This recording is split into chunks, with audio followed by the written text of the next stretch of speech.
There were quite a lot of messages that I received overnight and that we received about making some clarifications to some points that I made yesterday at the press conference.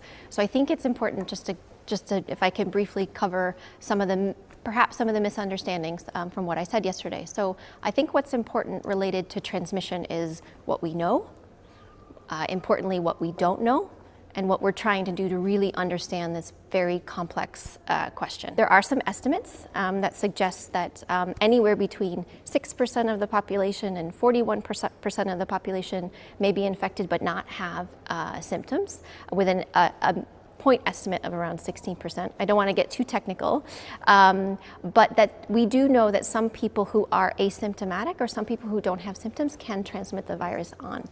And so what I was referring to yesterday in the press conference were a very few studies, some 2 or 3 studies that have been published that actually try to follow asymptomatic cases, so people who are infected over time, and then look at all of their contacts and see how many additional people were infected. And that's a very small subset of studies. And in that, I use the phrase very rare.